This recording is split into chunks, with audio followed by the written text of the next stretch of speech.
welcome to our weekly budget for a family of 4. Now, just to explain, my family of 4 is 2 adults and then 2 young children, a nearly 4-year-old and a 1-year-old.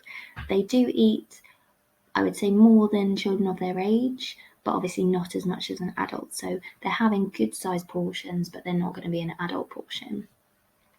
Okay, so I'm going to take you through how we do our meal planning and our shopping lists, and then actually show you the receipts and tell you exactly how much we spent this week as a family of 4. Our weekly budget for shopping includes food, which is everything, all of our lunches and our meals and our snacks, but also it includes things for the household, so things like cleaning equipment. We have a 1-year-old, so he's still in nappies, so we get the nappies and wipes and everything in our weekly budget as well. So it's not just food. So the first thing that we do is we keep a running list, as I call it, during the week. So we write down basically all the things that we are running out of or that we have run out of during the week, because as we do it during the week, it means that when we come to meal planning and planning our list, we don't have to kind of go and look in all the cupboards and check what we've got, because we know what we're running out of. So it saves time and it means that nothing's missed. You don't end up kind of after you've been shopping thinking, oh, I wish I'd got the tea or something like that, because you suddenly realise that you've run out. So both me and my husband will write down things that we're running out of as the week goes on. Also, you'll notice at the top of the list it says no pitters needed, because during the week I found, I think, 1 or 2 packs of pita breads that were in our freezer that we'd already got. Often we will buy them, so I knew that we didn't need any more because we weren't going to use 2 whole packs of pitas in the next week for the meals and for lunches and everything. So I also put on things that we don't need, that are kind of usual things that we would buy, the staples that we would buy. So we keep a running list. I then, on the night before we go shopping, I do a meal plan, and you'll notice they're not really complicated meals. We tend to kind of use the same meals that are sort of tried and tested. I try and have kind of variety, lots of vegetables and nutrition. You'll notice that we do have quite a lot of kind of vegetable-based meals. This is kind of because we're trying to get more veg and trying to cut down on our meats, just for health reasons, but also because it is more cost effective and it's better for the environment as well. You'll also notice that we have sometimes when, like on a Saturday, we have the boys have their own meal earlier on at our normal dinner time, and then we wait till they're in bed, and then we have a kind of nice meal, a grown-up meal later. So it's kind of like a date night in, and it just is something that we do. So that's a day that we would have different meals, but usually to save money, and just to have a nice family time, we do try and sit and eat our main meal at the end of the day together. So I write out all the meals, the main evening meals. In our meal plan, I also do lunches. So this week we had sushi on there because we had some leftover sushi rolls from a date night, the sort of seaweed wraps. So I thought they would make a nice lunch. So, you know, you just put rice and vegetables and it's a nice lunch. And we were also going to have couscous with feta cheese and sun-dried tomatoes and olives, because we had some feta cheese left over from this week as well.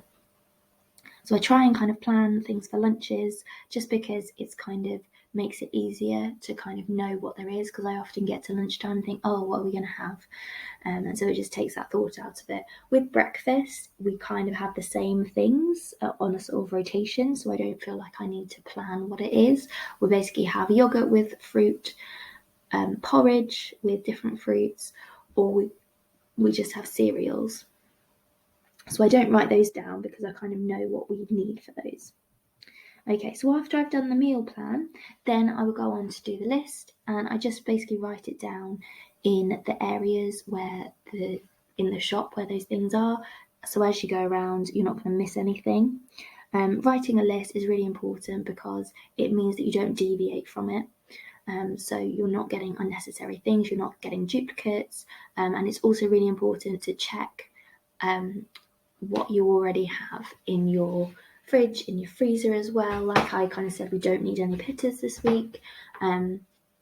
just so that you're not buying things that you don't need. And particularly with fresh ingredients, you don't want to be buying loads of pears if you've already got some in your house, because they're going to go off, and then that's wasted money, and it's also wasteful in terms of your environmental impact.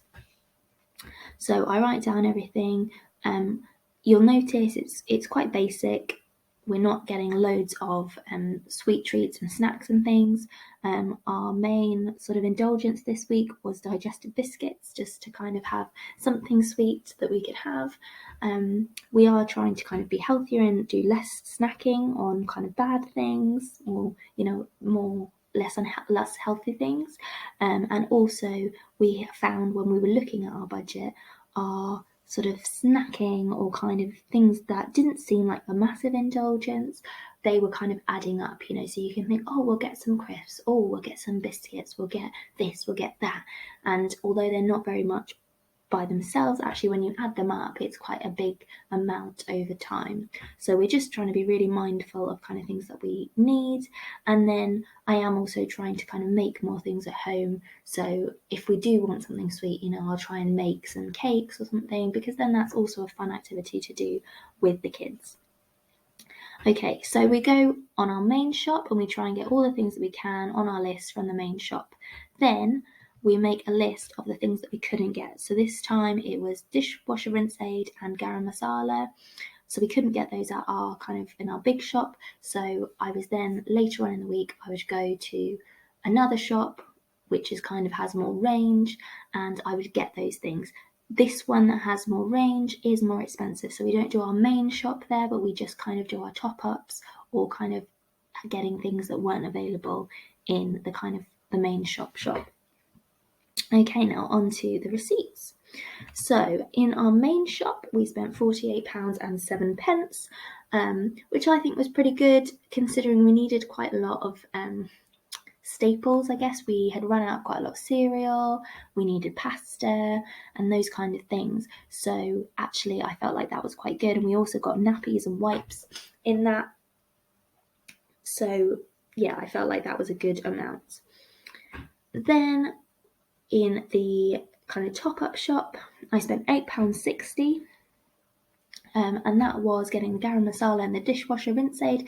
And then also I do get snacks for the boys. So I get the biscotti, the baby biscotti I call it, in different flavours. And I also get them rice cakes, because they're really good on-the-go snacks. And I break those up during the week. I don't give them a whole bag. I just put a few in a box, and that works for us in terms of having easy snacks that will keep, and you can take out with you. Snacks as well that I take on the go are fresh fruit, but it's nice for them to have a mix, I find. You'll also notice some cheeky prawn crackers on there, because that was something that we used for our nice meal in on Saturday night for us. So that was a bit of an indulgence, but we did have money in the budget. So normally, whatever is spent in the main shop, I then see. Usually if it's under £60, I will then take out another £10 that I can use for top-up things, or for this little shop where I get extra bits. So I knew that we had money in the budget, so I thought that it was okay to go with the prawn crackers. Okay, we then had a little bit of a problem, because I then realised that we were running out of toilet rolls, and it wasn't a desperate situation, but we were going to need them before the next shop, because we do try and just shop once and do our main big shop. So I then spent £3 on toilet rolls.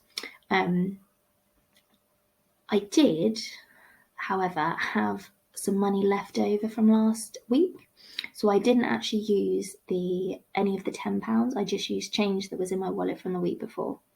So it didn't really add to the budget.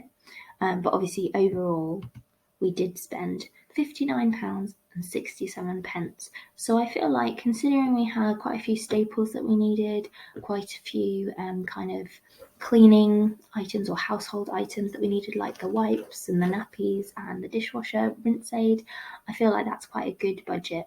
And remember, this was everything. We literally didn't go shopping for anything else. We were just using stuff that was already in our house, in our freezer, and then the things that we actually bought with that £59.67. So if you would like to see more budget videos and see more shopping tips and things like that, please let me know in the comments. Please like and subscribe as well, and thank you very much for watching.